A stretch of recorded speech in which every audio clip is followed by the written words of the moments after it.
If you were like me, then Digimon Story Cyber Sleuth is probably one of your favorite Digimon video games out there. Up there with World 3 and Hacker's Memory. And that moment where Nokia fuses War Greymon and Metal Garurumon to become Omnimon lives into your head as a very, very badass moment. And this deck, I feel, tends to capture that moment in its ability to close out games in an instant. For now, let's get into the deck profile. First up for our eggs, we're going to be running 4 Sumimon from BT22. Now then, I hear you asking in the back of your head, why not Koromon from BT14? Well, it's very simple. The version of the deck that we are playing is to be more consistent than it is high roll. I feel like the ones that run Koromon in terms of Omnimon decks tend to be very high rolly and need to be very dependent on what you get in your opening hand. Whereas the CS trait deck, I feel, is able to more consistently see its pieces through all of its draw power and searching that it has. And the other reason why we're running Sumimon instead of Koromon is because we're using the EX4, Gabumon, and Agumon, who have a neat inherit effect that is really fun to combo off with the Warp Digivolving War Greymon and Metal Garurumons. On to our rookies, we're going to be running 12 in total. We're going to be running 8 from BT22. Those 8 are 4 Agumon and 4 Gabumon, both from BT22 as I stated earlier. We're running Gabumon because Gabumon can get up to 2 pieces due to how his effect is worded. And we're running 4 Agumon to recur pieces, and for that end to turn DNA. Then we are running 2 rookies from EX4, both at 2 copies, Agumon and Gabumon from that set. Their inherits are really useful with the War Greymon and Metal Garurumon warping. In combination with Matt and Tai, you can gain anywhere from 3 to 7 memory, and that can be really useful for helping you keep turn, especially when your Warp Digivolves cost a total of 6 memory. The fun thing about this deck is that you don't run any champions or ultimates in this deck, so you can go straight into your megas. We're going to be running 4 War Greymon and 4 Metal Garurumon from BT22.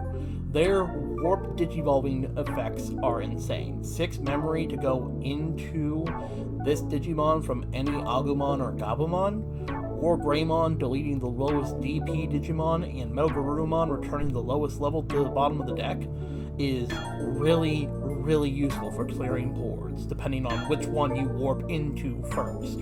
Then we're also running 2 each of BT17 War Greymon and BT17 Metal Garurumon. BT17 War Greymon because we need to sometimes delete bodies that are 8k or less, and Metal Garurumon to make sure things don't suspend. This can be really helpful when you shut down a Tamer or a Digimon from suspending, that way they can't get off certain effects or they can't attack. Either way, it's very useful. On to our level 7 megas. We're going to be running 3 Omnimon BT22, 3 Omnimon Alter S EX9, and 2 Omnimon Ace from BT17. We're running 3 Omnimon from BT22 mainly because Omnimon's returning effect is really good. It can help return 2 bodies to the bottom of the deck. Then we're running Alter S because, well, Alter S shenanigans. Being able to attack, then end of attack, play out your War Greymon Metal Garurumons, then being able to DNA Digivolve again into another Alter S. You don't need more than 3 for this deck.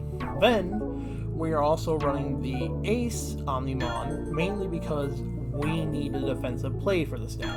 Sometimes you won't be able to DNA Digivolve into Omnimon, and in order to be able to have a defensive play, you need to have Omnimon Ace in your hand, as he can help you sometimes get games back from unwinnable situations. We're running 10 Tamers in this deck.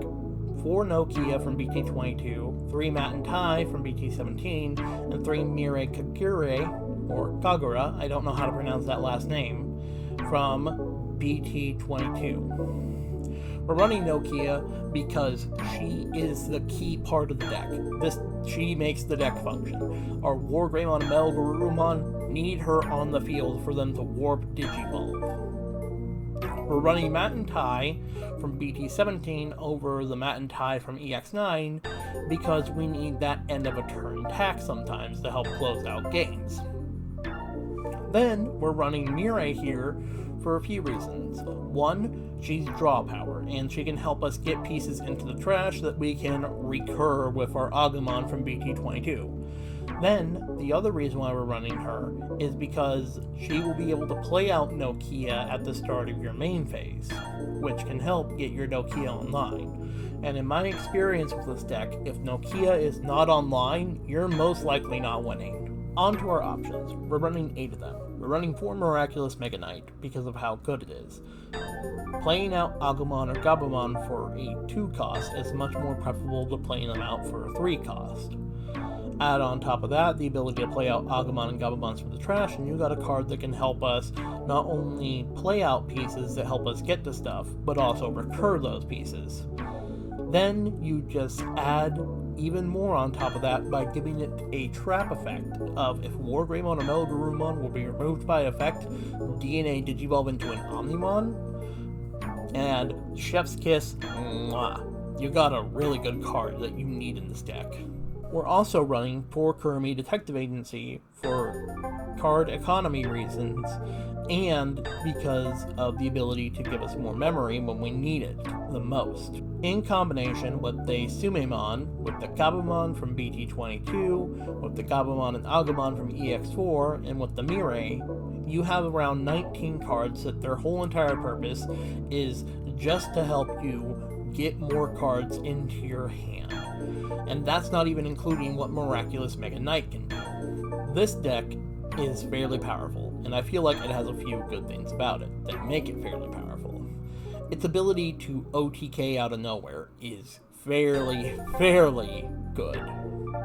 Then you add on top of that all the consistency that this deck has, and you get a even stronger deck. But then add on its defensive capabilities and abilities to just suddenly turn the table on your opponent, and you got a deck that I feel is only outclassed by Garurumon Ultra-Res, or otherwise known as Gas. This deck has quite a few cons to it as well. For one, this deck has to snowball. It can't just step on the gas and go. All of its stuff that cause it to win the game are stuff that just keep building and building over time. And like a snowball, if you keep taking out the snowball early on and not allow that snowball to gain momentum, then you can fairly easily shut down this deck style of play. 2. Floodgates. Those are an annoyance to a lot of decks, but it is a crippling factor to this deck. If your opponent gets out any kind of floodgate, then you are screwed in ways that you cannot imagine. Unless it's a memory game floodgate, then you're maybe fine. And finally, and most importantly, this deck relies on Nokia. If you don't get to Nokia, you're most likely not going to win. Because Nokia is that important for how this deck functions, and I cannot stress how important she is. All in all, at the end of the day, this is a really fun and really powerful deck in my opinion to play.